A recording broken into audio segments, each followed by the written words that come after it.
Hello everyone, I'm the host Angel, and welcome back to another video. I'm sorry if you can hear slight purring in the background. The cat is on top of me. Because she has to be when I record, doesn't she? Hold on, I'm just moving some stuff so her claws don't dig into my leg.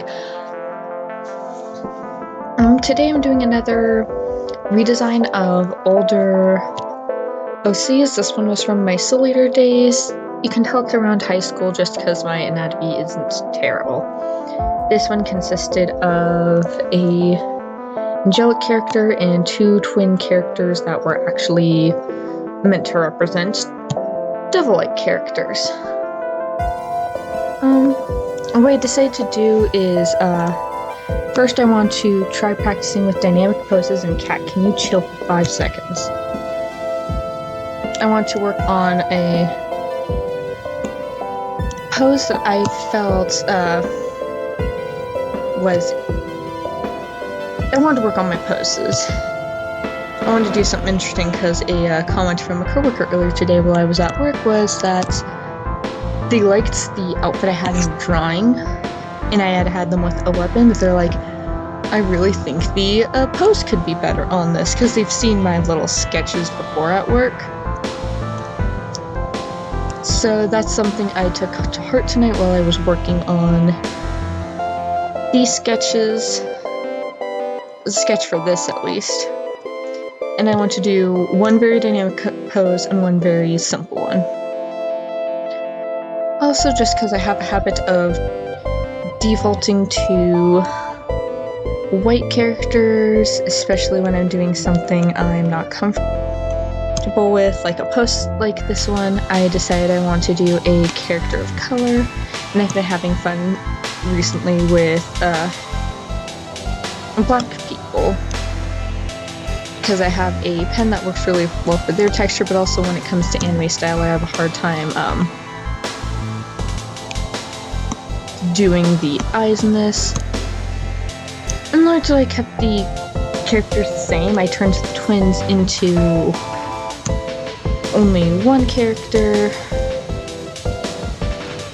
and I turned the main character again into this darker skin character, and I messed with the palette a bit. So originally the palette was a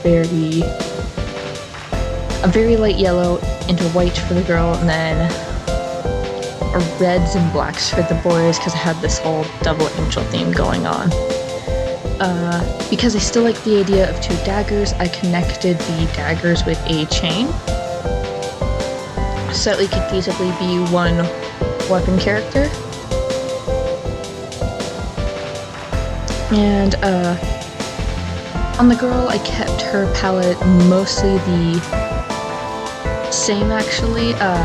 I changed her hair and eye color. I made the hair a really dark brownish black, but I kept the eyes being gold. I just made it darker. I gave her jean shorts instead of the original. I think they're white, and I changed her little jacket thing. I kept its primary design actually, but made it blue and white, and then gave her these stockings, this undershirt, and these fingerless gloves that were the white and yellow motif. And I actually kept the little symbol. I debated after I started on the male character turning it into a cross instead of the little angel wings I have, but I was too lazy to go back, because at the point I finished the female character, I had spent about an hour just on her. And then I remembered I wanted to do the weapon. For the weapon character, I actually changed it from being this like devil character to it being a very religious girl character, and maybe a gothic guy. And I just gave him, I kept his red eyes, but otherwise I gave him some piercings and some longer black hair. And I gave him paler skin.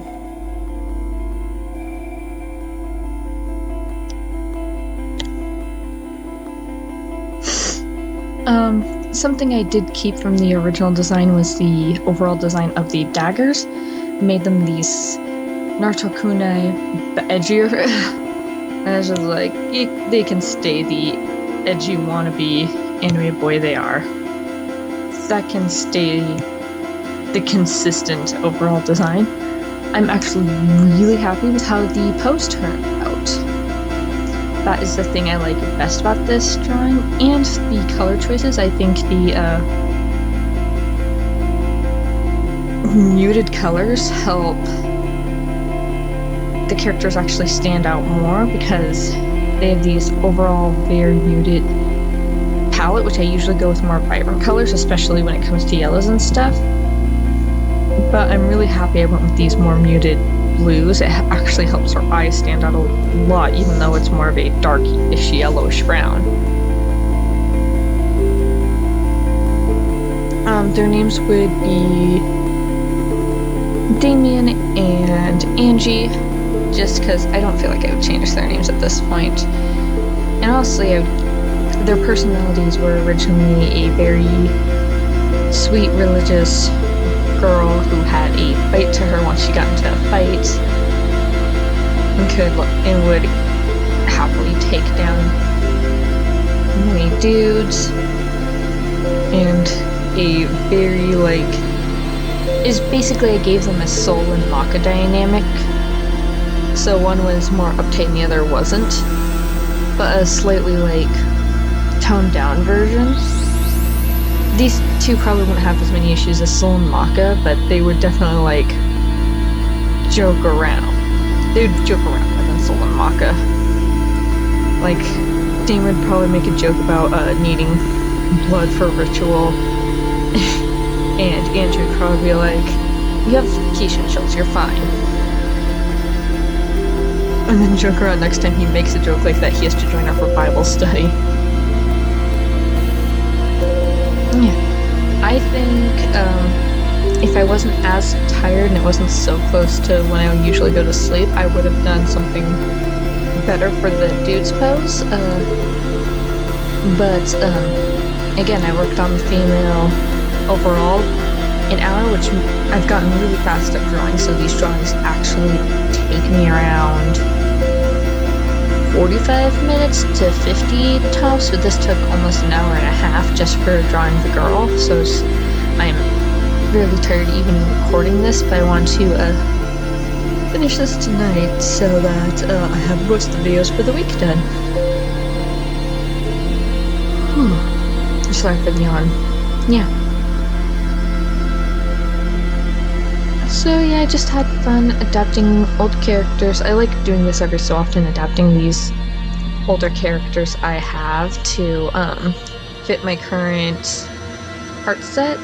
And yeah, I have a few witch characters from Soul Eater I want to do, and I have a few self-inserts that I want to revisit and turn them from self-inserts to actual original characters, because that's kind of how I develop characters, is I'll have at least one that starts out as a self-insert. I want to do a Sailor Moon one where I actually will have to explain the history behind the character, because I don't have any of the original. I might have some of the original sketches on my DeviantArt, which I haven't gotten to in a long time. But my most notable original character started out as a self-insert, and I'll actually have a story relating to that one, but I will wait until I do that character video, probably sometime next week, to talk more about them.